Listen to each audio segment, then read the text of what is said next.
nañ làmb ju yàqu ndax violence fële ca Tëngéej stade Ngalandou Diouf match nawetaan bakkan rot fa ndax lan footballu nawetaan muy loo xam ni jaadul waaye avant boobu xëy na daan na am ci milieu yooyu ñu cité mais politiciens yi tamit jàpp en otage askan wi ak violence boo xam ni ñëpp a ngi jóg ñuy dox ak wax jàmm ngir élection yi ñu dëgmal am ci jàmm ak salaam rawatina campagne bi ñu dëgmalit ba tax ñu def ko tour de table rek tënk ko def gis-gis mën a tàggoo honorable ci yow laay jiite ndax tudd naa leen ci politiciens yi gis nañ làmb ji keroog Papa Sow Siteu dafa yàqu dañu xaañ nënd Papa Sow fële nawetaan wi it mujj yàqu Rufisque xale bi ci ñàkk bakkanam ñuy massawu njaboot yooyu yëpp ci loru jamono ji violence bi am lan ngeen gis ni mooy saafara éducation bi démission des parents mais aussi autorité ni ki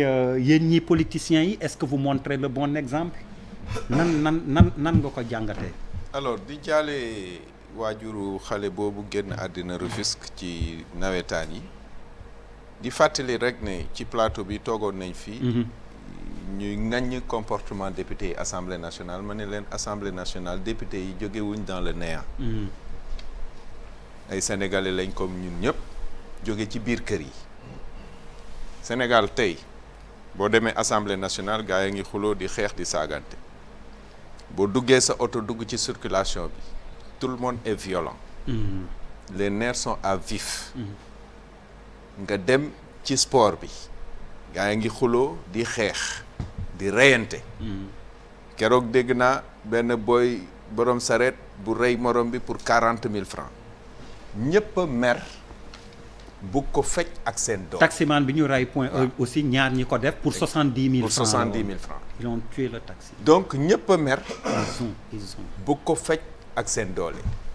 mais il faut faire très attention entre les conséquences et les causes. ñun on a l'habitude de constater des choses et de nous en émouvoir. dañuy gis dara di jooy di yërëmtalu naan ali waruñ ko def. tant que yaa ngi jàmbat doo saafara jàngoro ji da nga war a dem à la racine racine yi jàngoro ji xam nga lan la c'est que pendant 25 ans 30 ans on a œuvré à la destruction de l'école. Sénégal kenn jàngatul dañuy yàkkamti.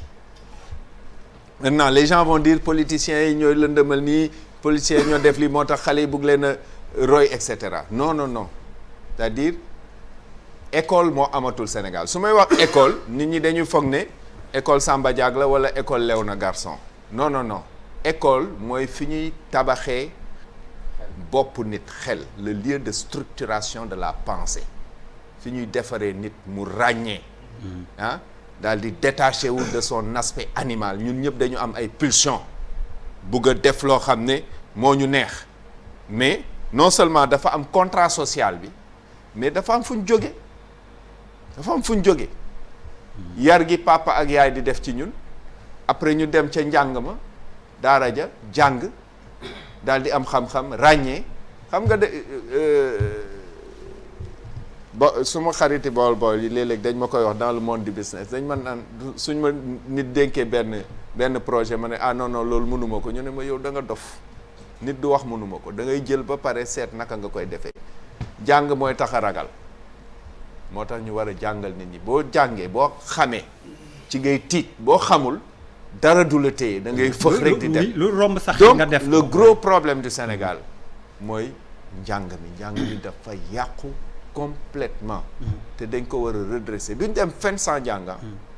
affaire yi ñuy wax ni yëpp naan ay nouvelle technologie yi dinañ ko kii intelligence artificielle on sera toujours largué parce que defuñ dara pour redresser barre bi il faut que ñu réfléchir fondamentalement xool xale bi juddu tey ne d'ici 25 ans dama bugg li doon am tey dootul amati.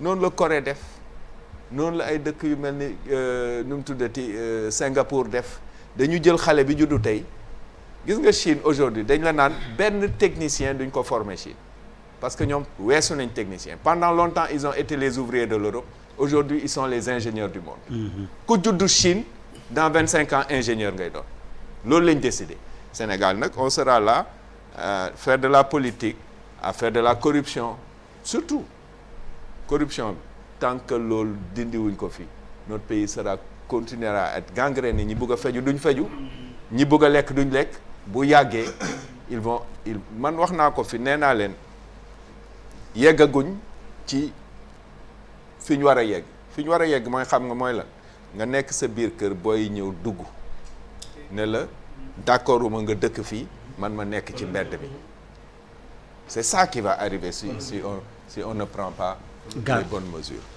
Cheikh Yérim comme ni ma wax rek vraiment ma préciser ni lii dafa mériter émission spéciale. On fera jàkkaarloo spécial d'ici les élections sur la violence sur toutes ses formes en attendant comme diggee woon nañ ko dans le sommaire ñu mos ci rek. honorable député daf ni violence bi li ko indi mooy problème mu jàng. naam am na ci waaye man dama jàpp ne lu ci ëpp problème mu koom-koom la maanaam problème mu ñàkk problème mu xat problème mu amoo loo lekk problème mu am ay soxla mënoo koo faj problème mu boo bëggee déplacé wu mu metti problème mu boo feebaree doo mën a faju parce que Covid bi dafa gën a aggravé problème yi amoon Sénégal yëpp parce que boo xoolee nit ñi dañoo mer mi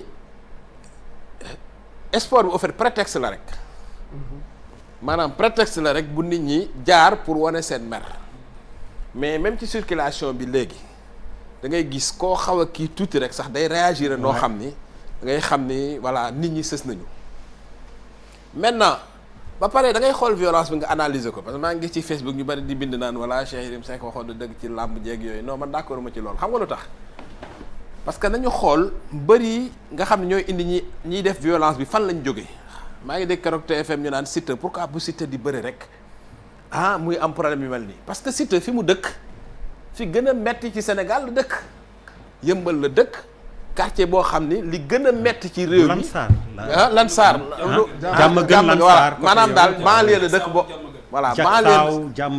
banlieue la dëkk boo xam ni li gën a metti li gën a tar ci problème mu réew mi foofu la gën a tare donc loolu du hasard lan moo tax mbër yi nga xam ne dëkk nañ ci yeneen quartier yoo xam ne xëy na moo gën a tane ñoom bu ñuy bëree affaire yi du deme noonu donc nañu xool ni ñooñu di jigéen di def violence bi quartier yi ñu jógee ak lañ fay bàyyi ak lañ fay fekk ak conditions yi ñuy dund loolu mooy moom la ñuy transposer ci passion de sport bi pour mën koo wane.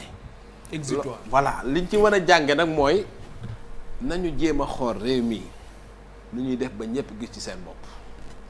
je le dis toujours c'est-à-dire que bu ñu deful de la sorte que képp ku juddoo ci réew mi mën a jàng ci réew mi mën a fajoo ci réew mi mën a am liggéey ci réew mi mën a am famille ci réew mi mën a dund décemment ci réew mi mën a dee ci réew mi c'est-à-dire tant que réglé wuñ ko rek.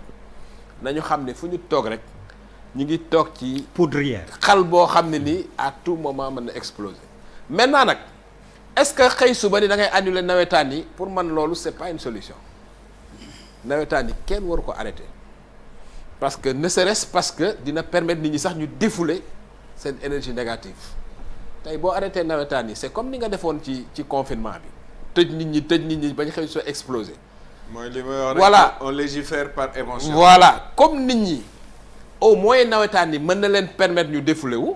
mais doo tëj nawetaan yi moom kay da ngay teg ay règles. sanctionné ñi def nawetaan yi continuer. làmb ji aussi malheureusement ndeysaan li ma bindoon ci làmb nit ñi dégluwul ma parce que ni xam nga maa ngi dégg reporter yëpp génn naan damaa contre làmb ji man làmb ji aw ma ci lu ma ciy defar aw ma ci lu ma yàq parce que man làmb du sama sport bëgg na. xam nga ku nekk ak li nga bëgg man football laa bëgg moom laay seetaan benn yoon laa mos a dem làmb Gaston Mbengue moo ma invité combat Yékini kii ak ki dëkk Mbour lu mu tudd. voilà ma dem pour lui faire plaisir. xam naa xamoo sax voilà donc man làmb aw ma ci lu muy defar aw ma ci lu may yàq mais dafa am ay propositions yu ma defoon sama livre yoo xam ne ñu bari dégguñu ko dama ne comme ñiy bëre am na 30 000 licenciés te ñiy bëre matuñu 100 personnes par année. nañu def ay école de lutte maanaam vraie école nga xam ni yow comme ni école de football ni mu demee nga xam ne booy jàng làmb dañ lay jàngalaale métier wala ñu jàngalaale la école wala ñu jàngala nga nekk mécanicien nga xam ne boo réussirul ci làmb di nga mën a def leneen mais bu fekkee ne réussiroo ci làmb ngay topp ay mbër ba pare yaa ngi entraîné yaa ngi am doole ba pare ndeysaan réussir ci làmb yoroo dara mais bu occasion amee pëcc xoo am yow bàyyi woo dara ca kër ga mën ngaa toj wala nga damm alors que bu fekkoon ni jàngal na la leneen boo réussir ci làmb mën a def leneen. am na beneen proposition bu ma defoon ma ni CNG dañu war a def tournoi au lieu que ñuy jël ay tête d'affiche rek di leen bëreloo nañ def tournoi boo xam ne ñëpp dañuy bëri et puis ñu def aussi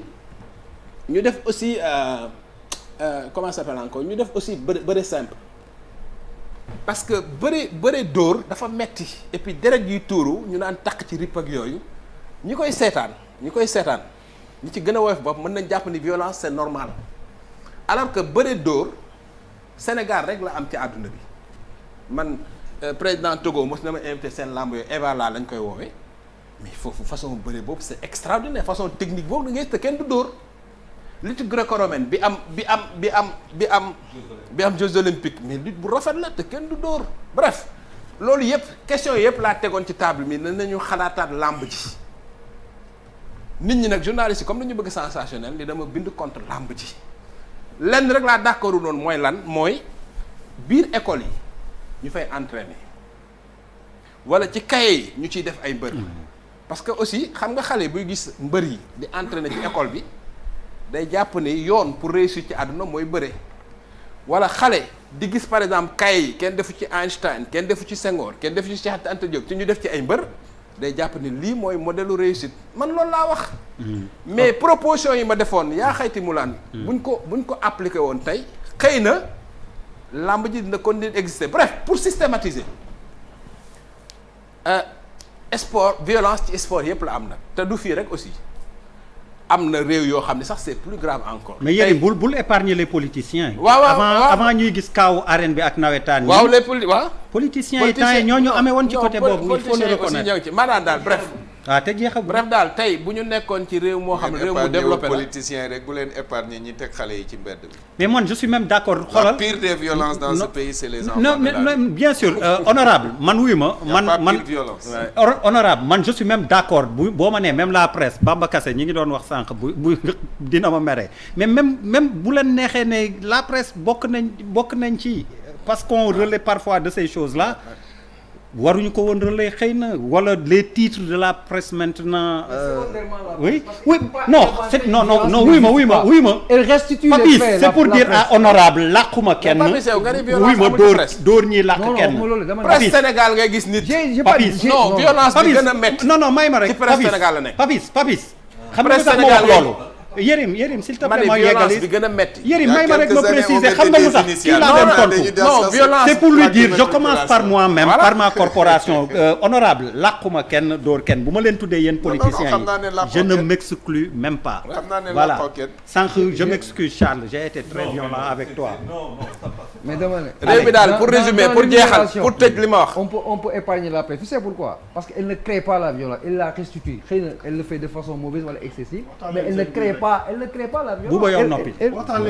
Bouba yow noppi yow moom bu ñuy wax elle peut venir en arrière-plan peut-être mais pas directement concernée par la violence. non pour daaneel oui. pour daaneel Papis pour terminer. presse Sénégal da ngay gis nit parce que neexoo ko mu jël plumam wala mu jël rajo wala téléem saaga la toute une journée. kii parce que patron de presse wax nga ak moom ñu xëy suba.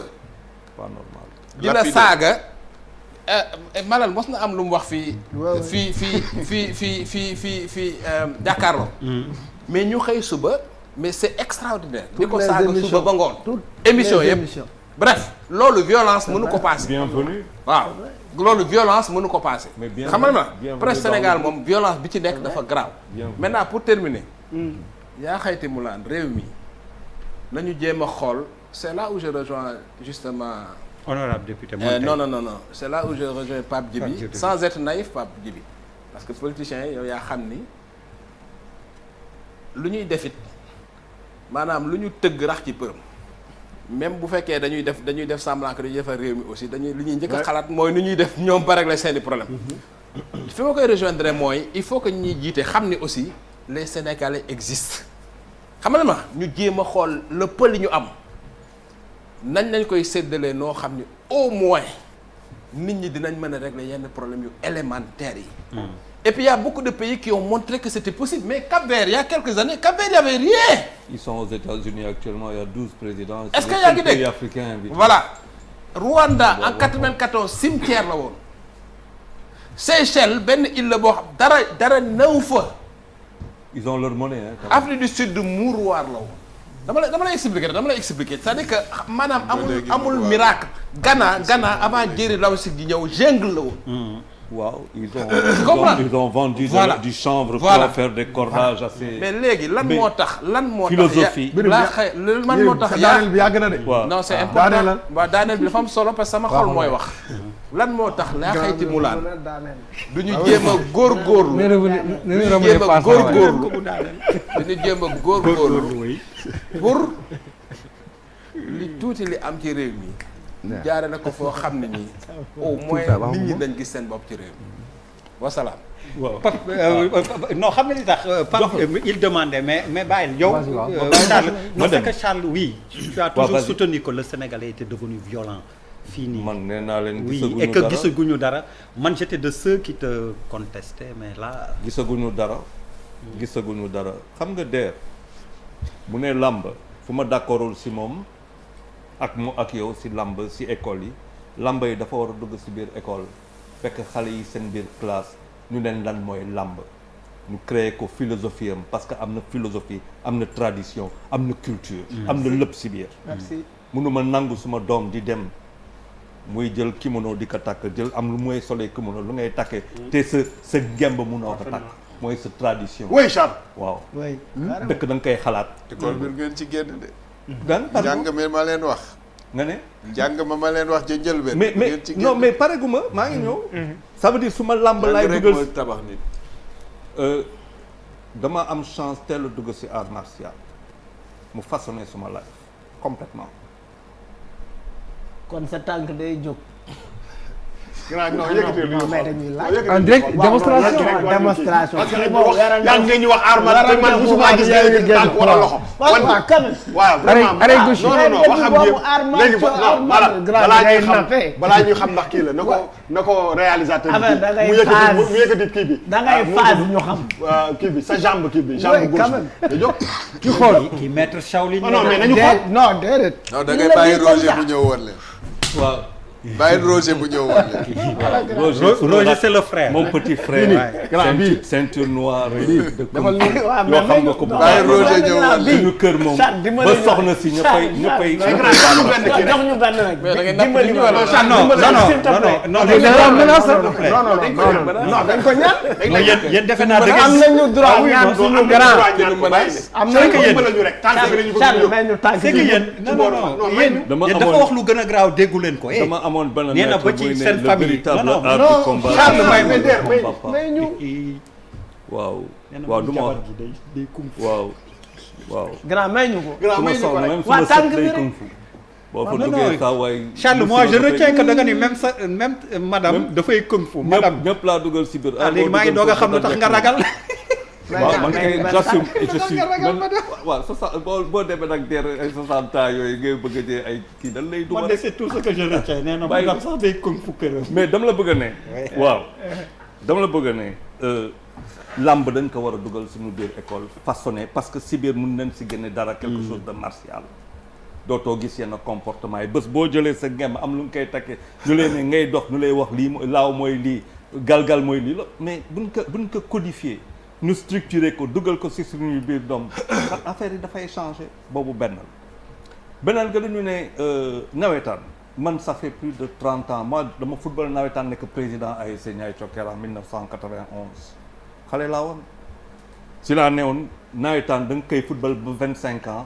nekk dirigeant nawetaan ba 35 ans abale ñeneen ñëw parce que c'est formateur formateur association da ngay jàng lu bëri nga avancer ñeneen ñëw et c'est comme ça que progresse par rapport à la violence maintenant mais dama leen di wax Dakar nañ xool voilà une ville l'une des plus belles presqu'îles du monde Dakar entouré par la mer ñun xool bu baax suñu Dakar.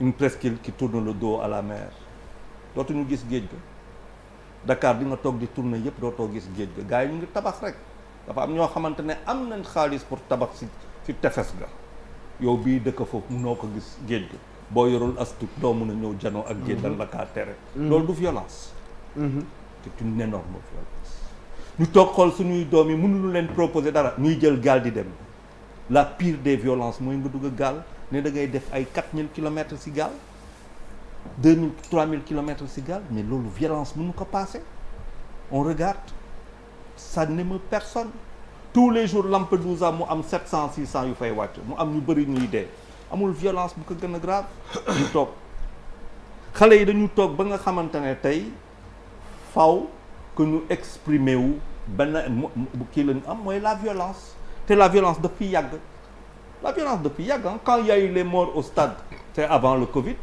depuis yàgg man dama ko yàgg gis mais indiwuñu ay solution mooy li may comme indiwuñu ko comme fu mu am mais boo amee jot tu amoo looy def mooy que am nga jotu def ne rien faire naka sudul noonu way et c'est là que tout arrive ñu toog tey nga xool ba on est malade on est devenu malade on n'est pas heureux koo xool nii si biti boo xoolee sa louage lu ngay fay boo amee 150 000 300 000 francs de salaire boo buggee indépendant tuuti foog nga dem bay yëmbal wala dem géejowaay wala nga dem feneen ak feneen uta fa benn néegu 50 000 francs 60 000 francs pour liggéey c'est pas possible nga xool ndox bi tey tu reçois des factures de 75 000 francs 100 000 francs wax ma fan nga jëm nga ñëw électricité bi ñëw tegu sa kaw nga dem si biir hôpital tegu affaire bi compliqué nga ñëw si biir écoles yi xool yi xale yi dans quelles conditions la ñuy jàng nañ xool à propos des écoles publiques nañ dem si écoles yi xool écoles yi da ngay yéemu da ngay waaru si da ngay di ce n'est pas possible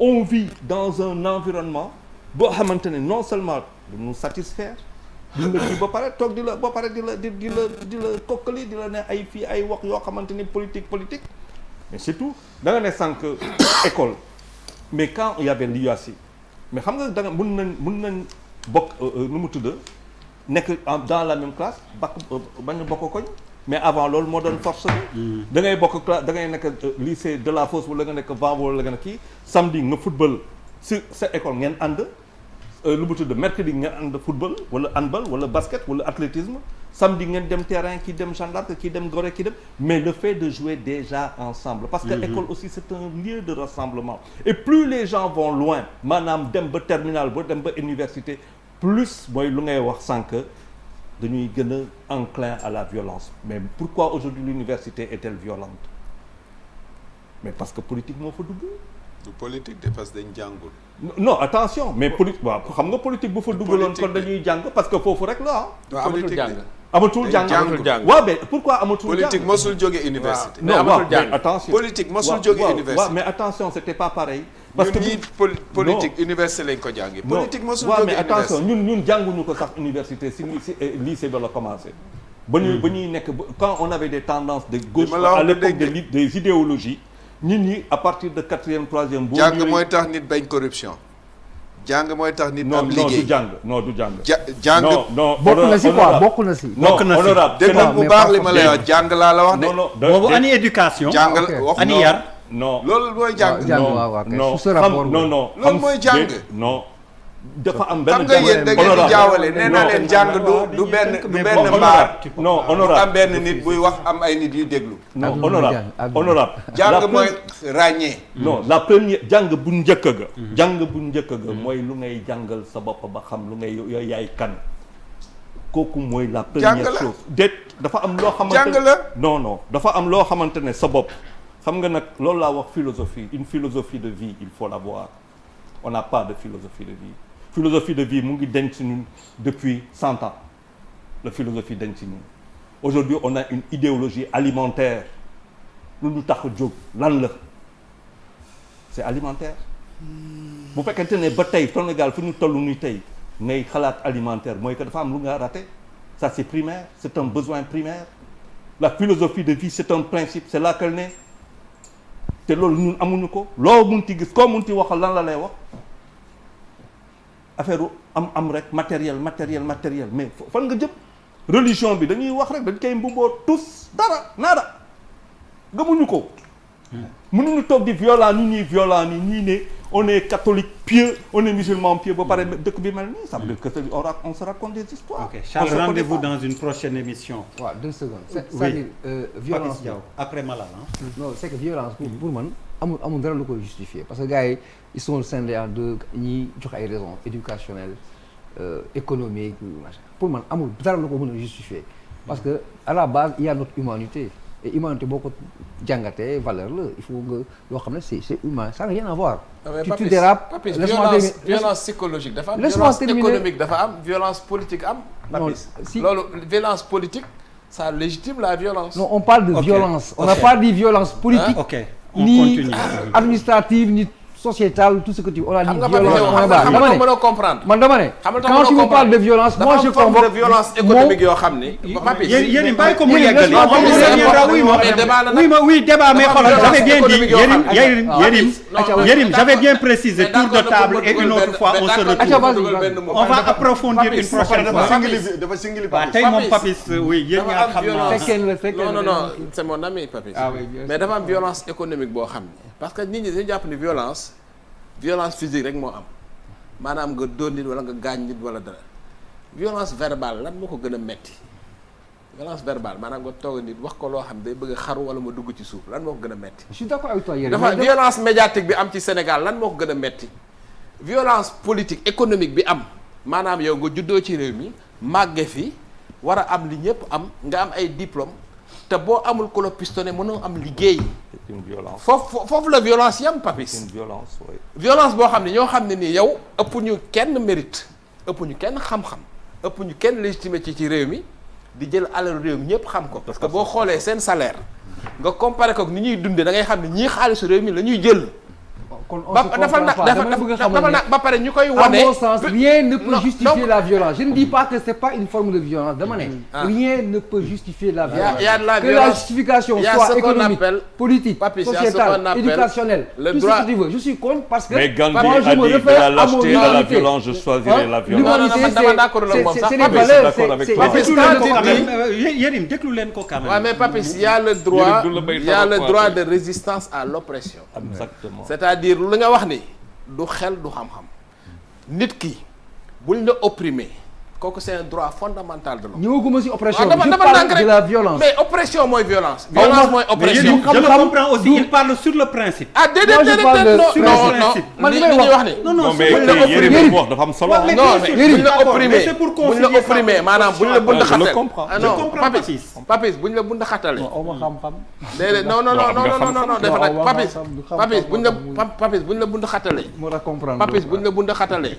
foo mën a jaar nga fipp. on n'est pas dans le même registre. ok Yérim kon baax na on le laisse poursuivre. waaw nekkuñu ci waxuma je ne parle pas de ce que tu yow li ngay wax nii waxuma loolu dama ne la quand tu parles de violence. rien ne peut justifier l'acte de violence laa wax. dama ne rien ne peut justifier la violence je ne parle pas de ça. ah si le ressenti. non déglu ma rek. le ressenti que ça soit parce que dafa ne am na ñuy wax éducation am na benn partie mais je parle de notion violence ci boppam.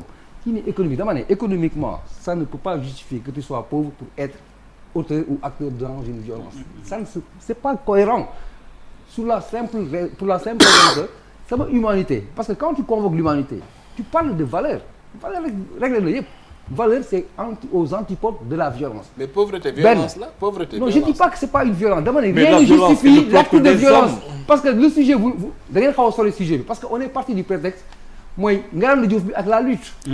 On parle de violence physique.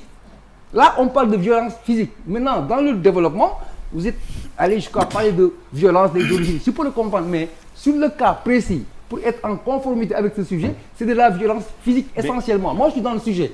On a parlé de Lambedi, c'est une violence physique. Carrément. On a parlé de Ngalandou Diouf, c'est une violence physique. Moi, je suis dans le physique, dans le concret. Beneen bi mooy non attends beneen bi tu ne peux pas refréner.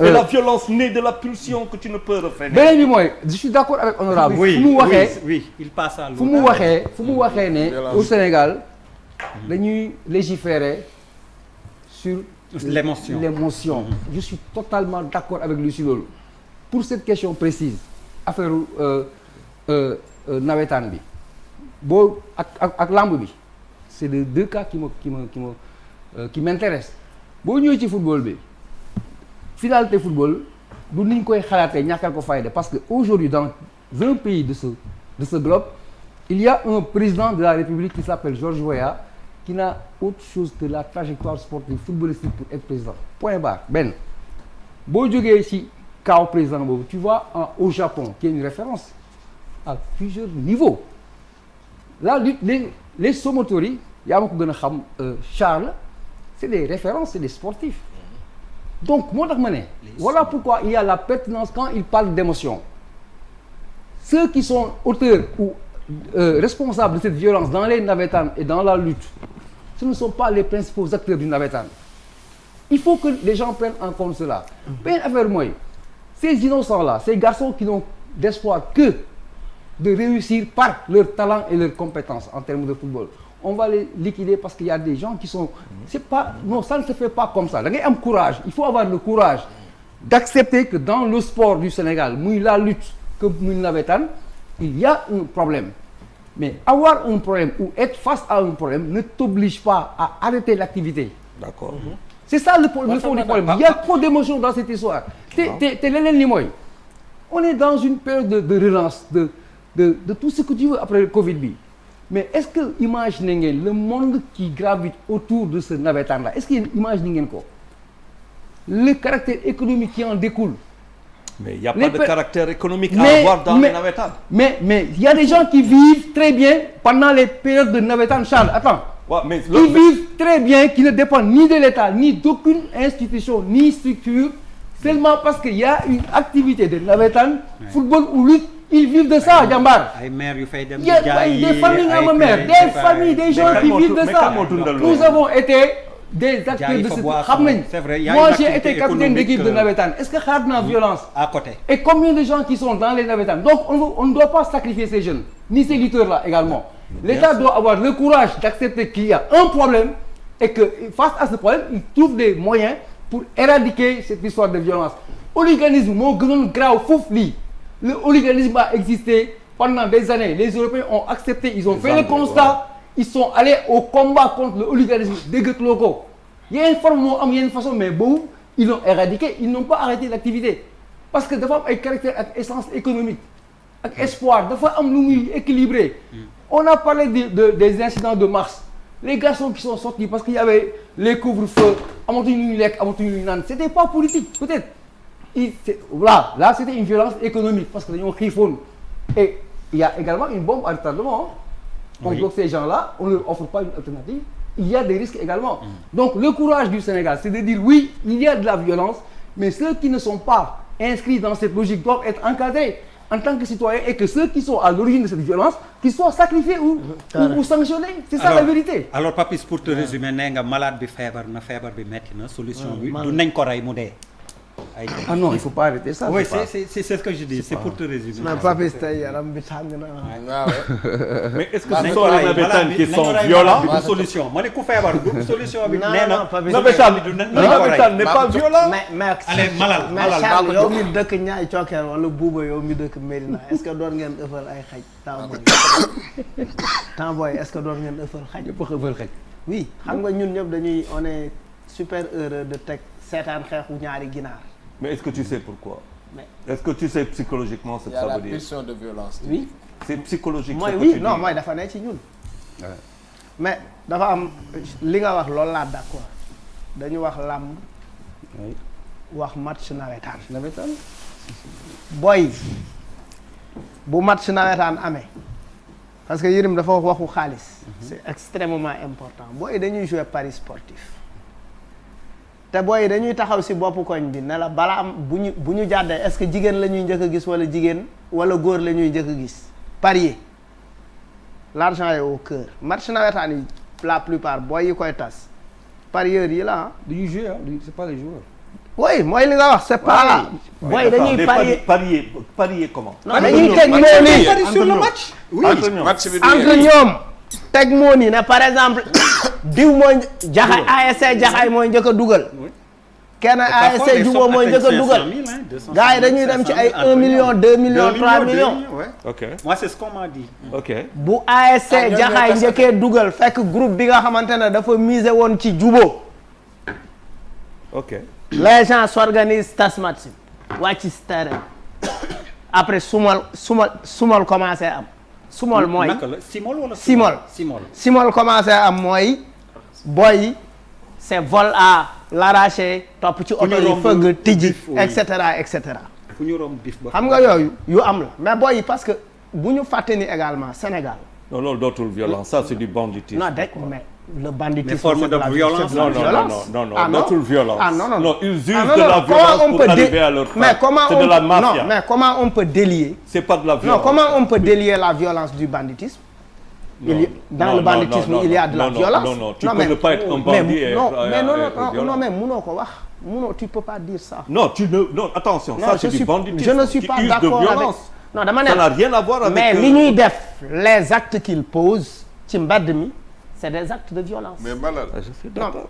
non dama lay bàyyi nga wax je veux juste dire il faut nga trouver cause loolu. waaw non kii daf ko wax dafa ne ñàkk la ak éducation wax ngeen ko mais dafa am beneen affaire bi nga xamante ne c'est une responsabilité politique bu njëkk da ngay yeewu dimanche jot jàngoo école nga ne nañ dem terrain Jaxaay football yi. waaw. terrain bi l'accès était libre. waaw. mais léegi. mais aujourd'hui espace yooyu dañ leen jaay. non lundi ak dimanche yem léegi. non dama ne la espace yooyu dañ leen jaay. lundi ak dimanche amul dara. da ngay xëy lundi ba dimanche. oui non xam nga demoo école. oui effectivement oui xam nga loolu yëpp mais loolu bu boy yi jàngeetul y a une responsabilité politique. mais y a bien une sûr responsabilité politique on a élu des gens pour régler les questions de l'éducation. boo di nga wër mais ba bu bëgg a leen dee fàtte ci ni jàng bi ngay mujj. bu leen fàtte ni que ci dëkk bi aussi également fu violence amee il y a des gens qui travaillent pour lutter contre cette violence là. Absolument. Et ces gens-là c'est des anonymes. Est-ce que tu sais que la parole de Siteu bu taxawee jàmm gën ne booy bu kenn tàngalati Ama Baldé taxaw Pikine ne lamb bii di ñëw bugguma amul salteel. mais Don Corleone bu taxawaan ne gars yi arrêté les tueries yi. ñu koy taxaw non dama ne bu Ama Baldé taxawee Pikine ne amatul salteel. tu vas encore plus loin. non xam nga et ça il faut que ñu mën ko. c'est pas parce que quelqu'un est en mesure d'arrêter la violence qu'il faut lui faire confiance justement. il faut faire attention. parce que ki mun a arrêter violence moo ko mun a provoquer de façon extrêmement grave. dama ne am na bu ne taxaw leen gars yi taxaw bu ne dóor leen gars yi dóor. mais leen ma wax. may leen ko mu terminer. suba ñun suñu koñ Salbaax bi ma la doon proposer nga invité ko. oui il mène une campagne caravane conférence animation contre la violence. Pourquoi il le fait? Pour l'émission spéciale. Pourquoi il le fait? Parce que c'est parti de quoi? Parce que c'est parti de Jubo ak Diso ñoo nekk stade football xeex am gaañante am. Et il crée le concept dëkkandoo jàmm ca gën. Et ça c'est des leaders locaux d'autres yu am qui connaissent la violence, qui ont été dans la violence et avec qui il faut travailler pour régler la question de la violence. Allez Bouba, ñu des deux prises de parole. Mais parce que Sénégal aussi du Dakar rek quoi. Je pense am na loo xam ne war nañ ko jàng. C'est vrai que honorable mi ngi waxi éducation waxu dara. mais xam nga Sénégalais yi aussi ñi ñuy seetaan ñu si gën a bëri boo nee njàng éducation école nasaraan bi la ñu gën a xalaat ñu si gën a bëri donc dafay baax ñuy préciser mais il faut ngeen def cartographie réew mi ngeen ne fan la violence bi nekk ci Sénégal ci nawetaan bi et réponse bi da nga koy trouver. te lamb amul ci région yi non dama ne. ca région yi am na nawetaan. am na c'est partout. Il y a beaucoup moins de violence. Si partout. waaw mais non mais il y a partout de la violence. waaw mais non récemment Linguère Sandiara il y en a eu à Sandiara Kaolack Louga. waaw mais non mais violence bi am fii Dakar. amul fenn. déedéet du benn ah. intensité bi intensité bi am bokkul mais bokkul. peut-être que parce que il faut ñu comprendre. C'est à l'échelle. munoo am ba ci société dina am de temps en temps fu mu mënti nekk.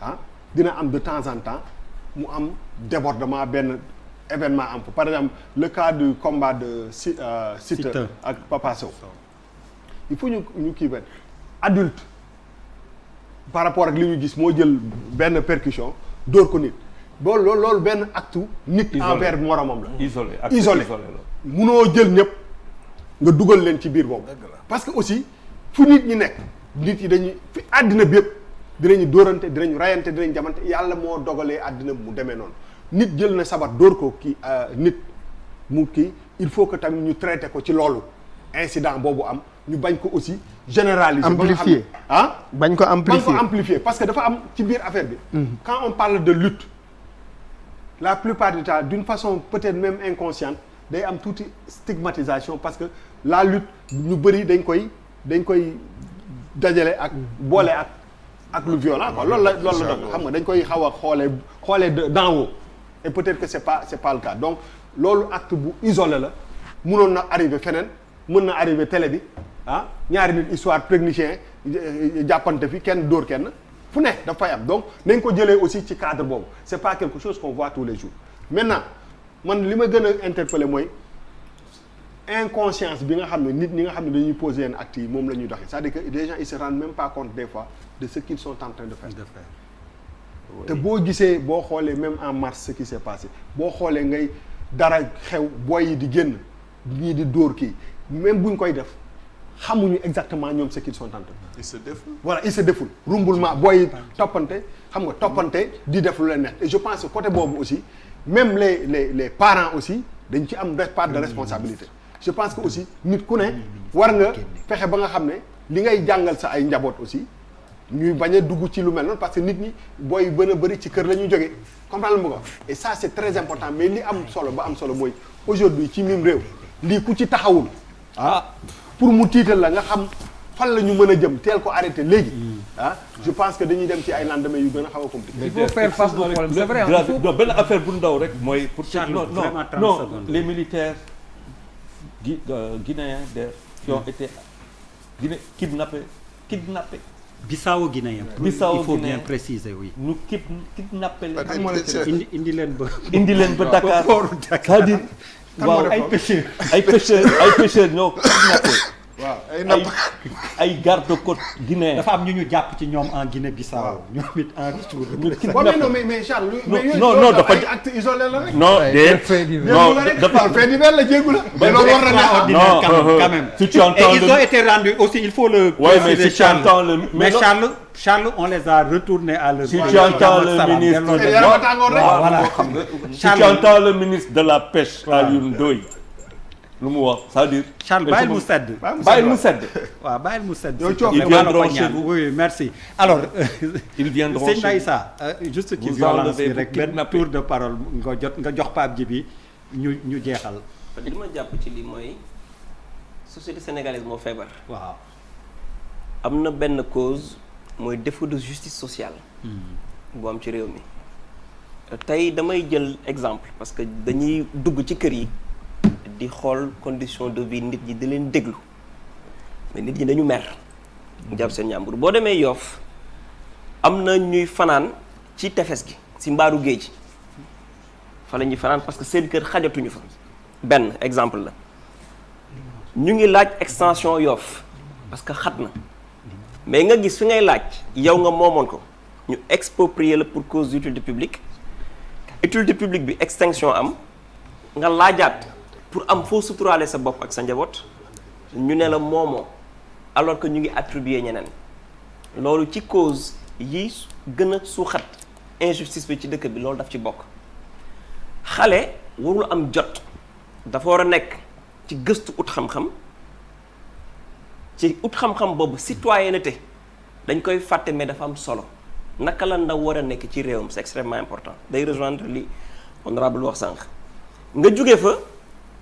ñu dem ci wàllu jot gi encore ndaw ñi liggéeyuñu am nañu jot donc dugg ci ay futilité wala am nañu jot def ji leneen parce que li ma la wax y a des enjeux yu ci nekk financiers donc dañuy soxla comme bu ñu dundee bu ñu faje seen soxla donc tey est-ce que duñu poser wu question ci li indi loolu je pense li ci ëpp solo mooy la malgouvernance parce que da ngay falu ëllëgee nga xool yow réew mi fan la jëm nga moytu alal dañ la dénk mais li ngay njëkk a def ci ñenn ñi pas tout le monde mooy sédd sa bopp sédd ña nga àndal te loolu chaque fois day dem ci kumba am ndey kumba amul ndey sëñ Cheikh Tidiane Sy daana wax dëkk bu amul justice naka lañ fay dëkk mais li ngeen fi tënk yëpp tey ci émission bi boo saytoo amnistie bi ak la ko sooxeek ak lépp fan la tàmbalee ci ay situations et des faits d'injustice xam nga xol kenn du ko dañ koy tàggat ci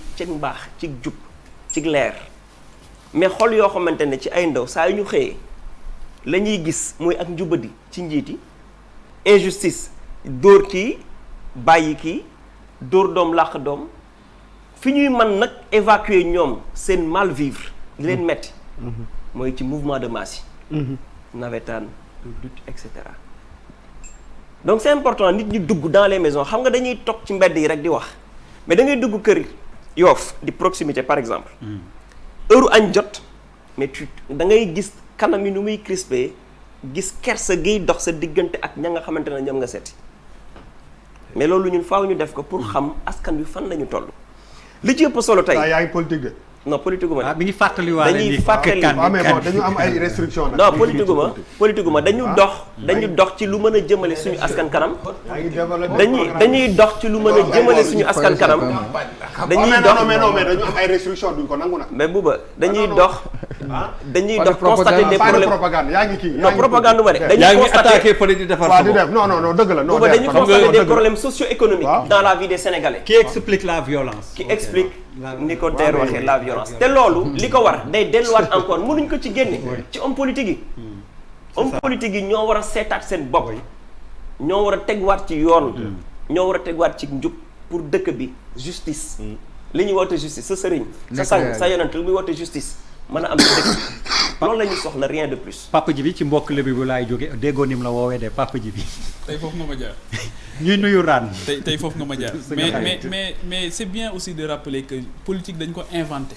pour xeex violence oui politique loolu moo tax ñu inventé ko ci société pour xeex violence waaw donc kon bii ñu amee est-ce que finalement amati na njëriñam wala ndax dañ ko war a yóbbu ci vocation première am je pense que liggéey boobu la ñu war a def mooy nan la ñuy def ba delloo ko ci vocation première am xam nga tey ji Chérif Montey xam nga tey mënoo ko fekk assemblée nationale muy dóorante ay kurfañ mënoo ko fekk assemblée nationale muy saagante mënoo ko fekk assemblée nationale muy waxante lu bon mënoo parce que déjà amul ku ko fay yóbbu ku ko jaral loolu dafay def de la haute politique daal di ñëw indi idée indi pensée parce que ñiy saaga yëpp wala di dóorante yëpp lu ci bari boo ko xoolee argument yi dañuy jeex bu argument bi jeexee nag il faut que nga am neneen noo réagir violence boobu ñëpp a koy exercer au quotidien dañ koy exercer nit da ngay wuteeg moom xalaat rek mu def la adversaire ennemi daal ne bu ma sañoon dootoo wax tey ñenn ñi dañuy yegg ci ennemi def la ennemi daal ne bu ma sañoon tey dootoo wax ñun ñëpp on le vit au quotidien dañuy chaque jour ñu tam ñu dem de chaque jour temps yi xaw nañ ma rey chaque jour lu la yàq nañ ma ko waaye garaaw léegi loolu it da ngay gis ne li ci gën a triste mooy ay xale la ñuy jël di leen yar ci haine de l'autre maanaam dañuy jël xale mu nekk ci politique wala mu nekk ci feneen ñu ne ko boo wuuteeg nit et li ci dommage mooy li Yérim di wax li ci dommage mooy au moment où ngay yar xale boobu ci haine de l'autre yow autre boobu nga bëgg mu haine di ko saaga yow yaa ngi jëflanteeg moom ci suuf. Voilà. Et c'est là où on ne rend pas service à cette jeunesse là.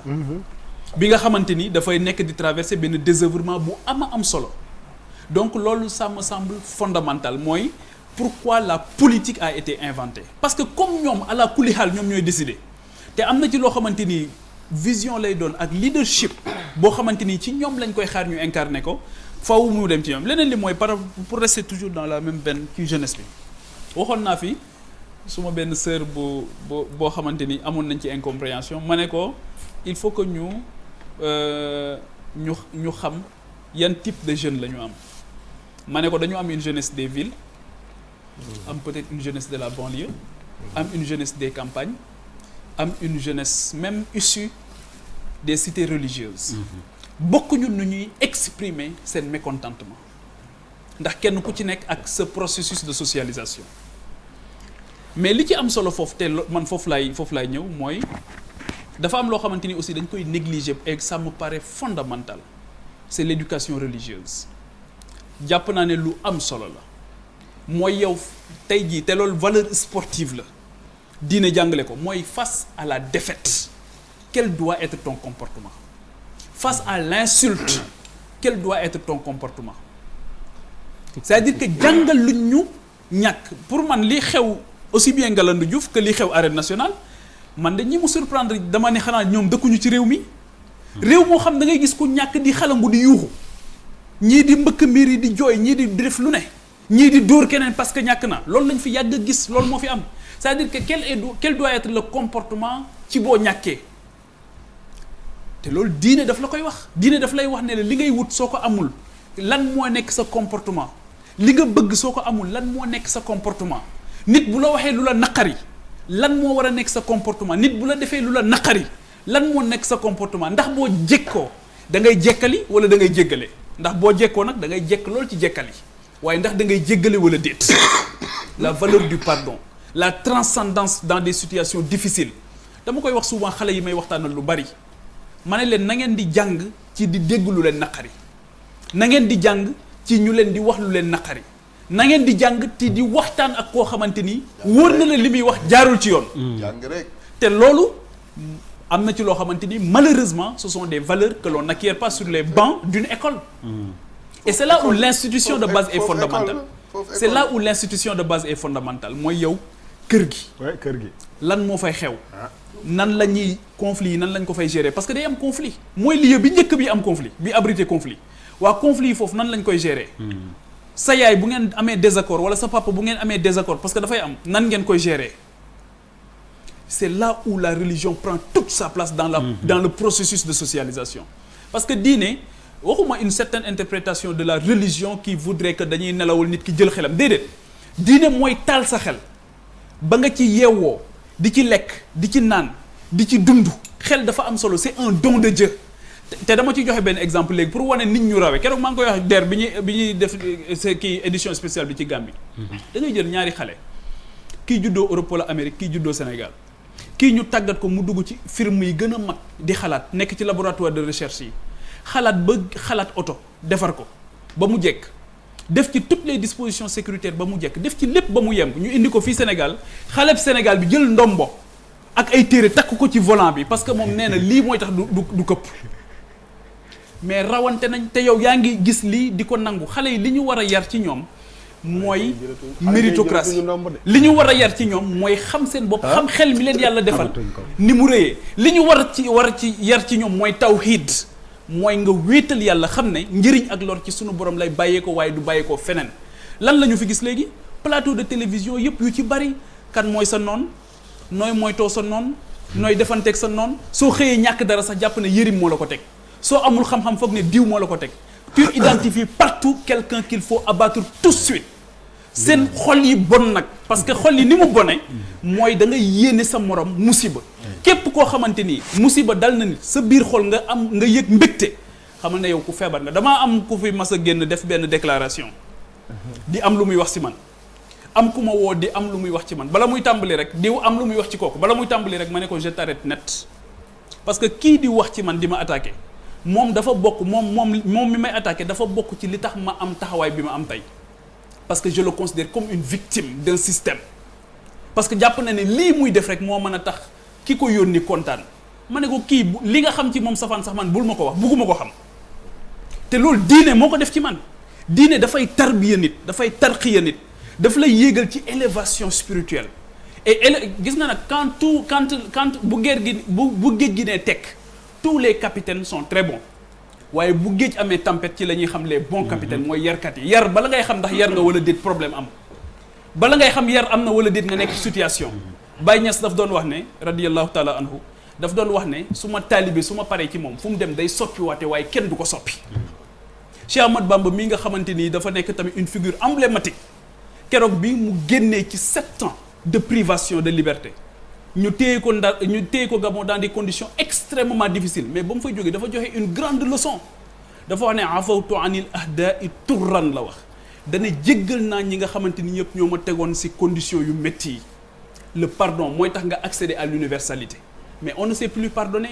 ku jekku nit dóor ku jekku nit faagaagal ko et que ñii nga xamante ni ñoo am responsabilité muy ci diine ji muy ci politique bi xam nañ seen bopp bu baax ñoom ñoo jël ay xale di leen yar ci la haine de l'autre ne leen ku wuuteeg yéen xalaat rey leen ko saaga leen ko et que ce drame social là moo nekk di occuper tout l'espace li may wax ni ñu bëri xam nañ ko je veux pas entrer dans des détails et c'est là où la spiritualité pour man prend tout son sens c'est là où l'éducation de base devient fondamentale. amul luñ ci teg gis-gis